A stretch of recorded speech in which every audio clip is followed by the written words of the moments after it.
যাদবপুর তো বিচ্ছিন্নতাবাদী রাজনৈতিক একটা বিকৃত মনস্ক দেশ বিরোধী একটা রাজনৈতিক দলের আখড়া ছিল বহুদিন থেকেই। ওরা স্লোগান দিত ভুলতে পারি বাবার নাম ভুলবো না গো ভিয়েতনাম, নিজের বাবার নাম ভুলে যাবে ভিয়েতনাম ভুলবে না, এইসব কথাবার্তা। ওরা ভাবতো বোধ হয় মাও সেতুং যাদবপুরে ক্রিকেট খেলতে প্র্যাকটিস করতে হয়েছে। তো এসব যারা করছে যারা বলছে,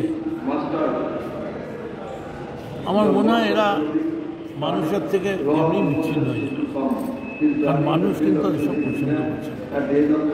এই নাটক মানুষ ধরে ফেলেছে। আর যদি অন্য কথা বলেন, বঙ্কিমচন্দ্র বলেছিলেন বাক্যবল অপেক্ষা বাহুবল সর্বাংশের শ্রেষ্ঠ।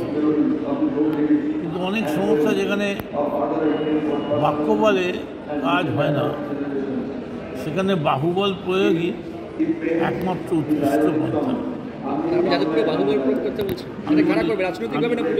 আমি বলিনি, বঙ্কিমচন্দ্র বলেছেন।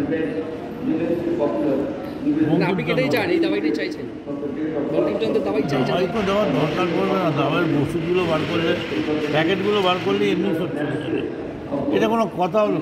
যাদবপুর তো বহুদিন আগে ওটা ব্যারাকপুর ভবনে পড়ে গেছে।